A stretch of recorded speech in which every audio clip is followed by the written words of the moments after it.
E aí, pessoal? Tudo 12 por 8, Rafis mais uma vez aqui na área.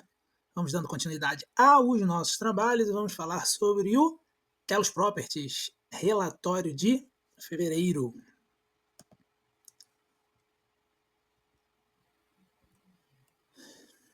O TEP, como a gente viu no vídeo de apresentação, vou deixar aqui no card, é um vídeo que compra imóveis muito baratos, imóveis classe B, dá um retrofit neles ali, uma reforma para deixar ele com cara de imóvel classificação A e extrair o máximo de receitas acessórias, né? De tudo que ele pode agregar para se ter uma maior receita. Nos últimos 5 anos aí o fundo conseguiu fazer isso bem, teve bons resultados e em relação a fevereiro nós vemos que o valor ao mercado ficou na casa de R$80, a patrimonial está na casa de 97, o fundo tem 409 milhões de patrimonial, ou seja, é um fundo pequeno, está buscando crescer e com esse cenário macro mais amassado, ele não está conseguindo fazer as emissões da maneira que precisa para fazer esse crescimento. Mas eles já deixaram claro, a gestão já deixou claro que o objetivo é crescer. Com essa diferença entre o mercado e o patrimonial, a gente vê um PVP aqui de 0,83. No final do relatório, eles colocam uma tabela mostrando que dos fundos de laje foi o que menos caiu, mas mais lá para frente a gente vê esse percentual aqui, né, de preço sobre valor patrimonial. O valor a mercado dos imóveis aqui está girando em 8.800 o metro quadrado. Isso é uma informação muito legal, que acho que quase nenhum relatório coloca, e que é muito massa, assim, de você ver que o metro quadrado desses imóveis é muito fora do normal, assim. Porque se a gente for olhar a mercado mesmo, caso você fosse construir um prédio desse de novo, do zero, você ia gastar ali pelo menos uns 22 mil, que a gente viu de relatórios passados aí, então tá 8, é um desconto assim muito surreal de ver que via fundos, né, é tão mais barato. 38 mil metros quadrados, esse mês pagou 95, é o início daqueles pagamentos de 95 centavos, que vai até o meio do ano, por causa da venda do São Luís, caiu agora uma parcela, né, que a gente já vinha falando dos outros vídeos. Tem uma vacânciazinha de 3,9 financeira e um aluguel em atraso de 0,11 que a gestão já está trabalhando aí judicialmente para reaver esses aluguéis. Prazo médio dos contratos de 6 anos, taxa de gestão de 9 a 1%, taxa de administração de 0,13, então no máximo aqui daria 1,13, sem taxa de performance, né? O que é excelente. Na leitura de mercado, nada de relevante em relação ao dólar, guerra na Ucrânia, enfim.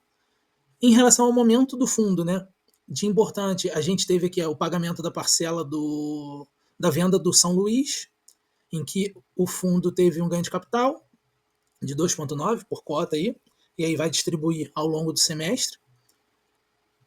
E também que o fundo ele está encarando esse cenário agora, num momento mais desafiador, né? Tentando buscar ancoragem em fundos, em imóveis de lajes corporativas, é o que o fundo quer fazer. Porém, como ele não está conseguindo emitir, ele começa a levantar a ideia de avaliar a incorporação por meio de cotas, né? E tem alguns imóveis que o fundo já também deixou claro que ele pode aumentar a participação nos imóveis que ele já está. Então, podem não ser novos imóveis, mas sim um aumento de percentual nos imóveis que ele já conhece, né? E essa parte aqui de ancorar a pipeline em lajes é porque recentemente, como a gente viu no mês passado, a Assembleia Geral foi aprovada e o fundo agora ele tem um mandato meio multi-estratégia também. Então ele pode comprar outras classes de ativos, como galpões, data centers. Não é o que o fundo busca, a gestão já falou que não é o que o fundo busca, mas em momentos de estresse de mercado, assim, ele pode avaliar onde que vale mais a pena ele colocar o dinheiro e tentar, sim, capturar um ganho maior em um prédio que não seja lajes, né? Em uma construção que não seja lajes. Beleza? Em relação ao portfólio, Passarelli e Torre Sul, sem grandes novidades, esses são os dois imóveis mais maduros do fundo. A gestão também já deixou claro que na com a proposta certa, ela pode abrir mão desses dois imóveis, de um deles ou dos dois, né? Para vender bem, não tem muito mais o que fazer neles. O grande destaque em coisas para fazer, né, é o Fujitsu. A gestora segue trabalhando aqui na aprovação dessas melhorias, e aí ela cita algumas aqui, né, reforma do lobby, reforma de áreas comuns, paisagismo. E por quê? porque o prazo de contrato com o inquilino está acabando. Então o fundo quer deixar esse imóvel redondo para, se renovar, o inquilino tem um imóvel mais novo, mais top, e se não renovar, tem um imóvel competitivo a mercado para locações. Show? No Faria Lima 1355, o Ele Ponto foi aprovado. Falta aqui agora, né, em contrapartida, pintura e demarcação para operar efetivamente. E aí o uso desse Ele Ponto pode trazer uma receita adicional para o fundo, para esse prédio e, consequentemente, para o fundo, além de ter tido outros projetinhos ali de melhoria. E o fundo vai começar a buscar a certificação LED para esse imóvel, porque é o único imóvel que não tem. A gente vê na tabela mais lá embaixo. No GPA, nada demais também. Andando aqui, os 95 centavos pagos esse mês, com pagamento de 95 até o final do semestre, e depois indo para casa de 74 centavos.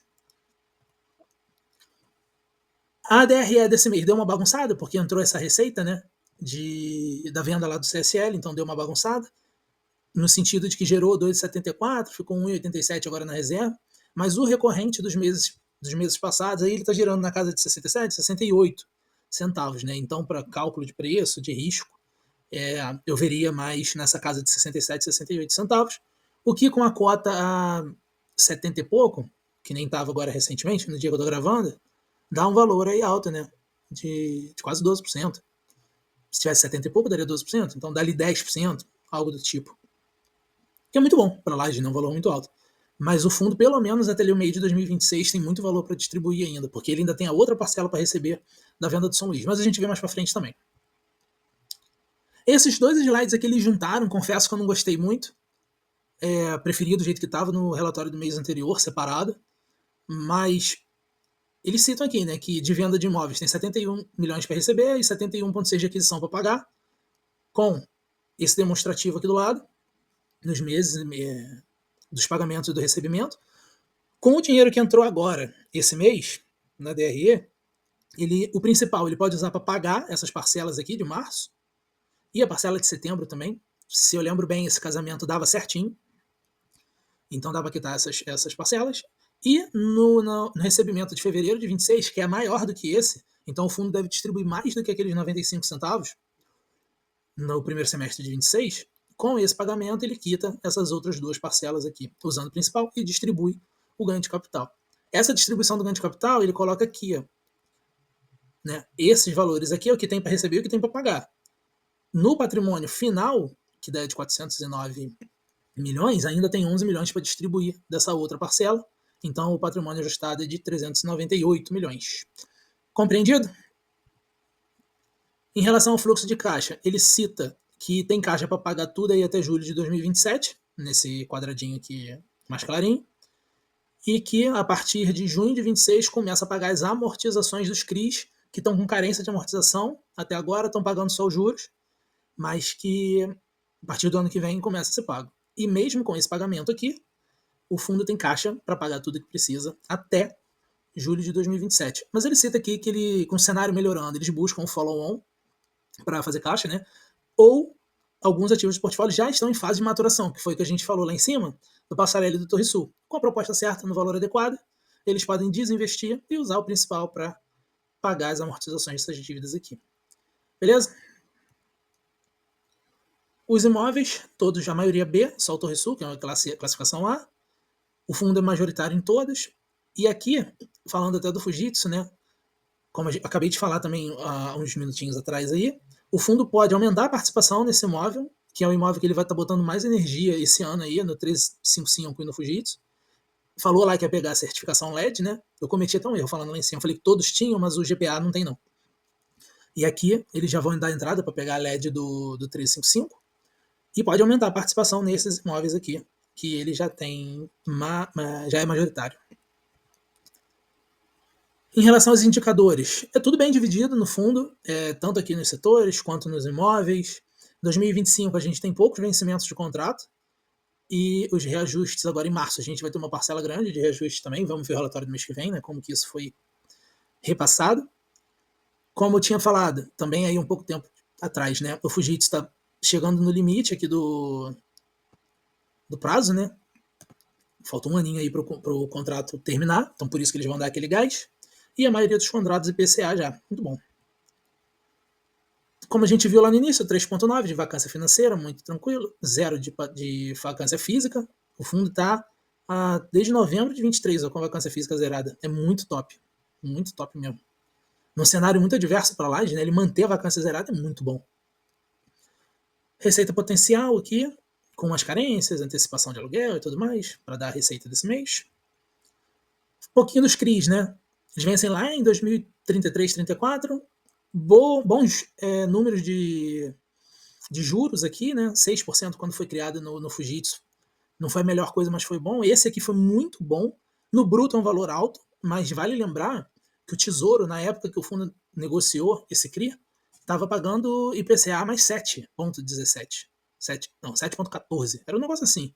Então o fundo conseguiu pegar um CRI para pagar a parcela que ele precisava pagar no final do ano com 1% só acima do Tesouro, né? Para isso você tem que ter uma boa negociação, um bom contrato amarrado. Pô, o fundo mandou muito bem isso aqui. Apesar de no bruto ser um valor alto, né? IPCA mais 8. Mas aí a gente tem que fazer essa comparação com o que tem disponível no mercado. O CRI Fujitsu, aí a amortização começa em julho de 26, o GPA em janeiro de 27. Aí aqui vem aquela escadinha do crescimento, né, da amortização e da evolução da alavancagem do fundo, que foi para 22%.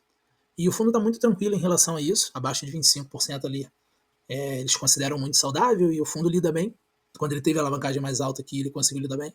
E imagino que agora ele lide bem também. Aumento no crescimento do número de cotistas ali, ó, no ano a ano. Aqui, ó, eu fiz essa marcaçãozinha de que o volume médio deu uma caída para menos de 1 milhão por mês, né? E aí, realmente, não é um valor assim, tão bom para negociação. É um fundo pequeno, mas é um valor alto para o tamanho do fundo, né? Então, para quem busca mais liquidez, o fundo ainda está nesse processo de ter uma liquidez maior. A tabelinha que eu disse, mais lá em cima, ó, mostrando os outros FIIs de lajes comparáveis do IFIX e mostrando que a relação de PVP, a que menos caiu foi a do TEP. Na avaliação deles, né? Eu não olhei um por um ali, mas na avaliação deles é o primeiro aqui, o que caiu menos, o que mostra a resiliência do portfólio. Rentabilidade histórica. O CAGR de distribuição, mostrando aí o crescimento da distribuição ao longo do ano, né? O que é muito bom, crescimento forte. Tomara que ele consiga manter essa pegada. Aqui é um slide muito legal sobre uma linha do tempo de vendas e compras. Eu acho esse slide muito legal. O relatório do TEP eu particularmente considero muito bom, assim, um relatório muito completo, né? Tem bastante informação. E ainda tem meses que eles estão inspirados, e aí eles colocam a diferença de aluguel por metro quadrado, para região. Pô, a gestão manda muito bem na comunicação desse fundo. E aqui eles mostram por quanto que foram as compras, né, um metro quadrado, e por quanto que foram as vendas. Então a gente vê que no São Luís comprou essa parcelinha menor aqui, né, de 26 milhões a 14 o metro quadrado e vendeu tudo por 16 o metro quadrado, o que foi top na distribuição. E no Timbaúba a mesma coisa, comprou por 11, vendeu por 13. 1.000 o metro quadrado, né? Então esse aumento na venda é muito bom. E aqui é o último slide, falando mais da gestora e tudo mais, mas, enfim, é mais um mês tranquilo no TEP aí, nada de novidade. E a gente fecha por aqui então. Beleza? Vejo vocês no próximo vídeo.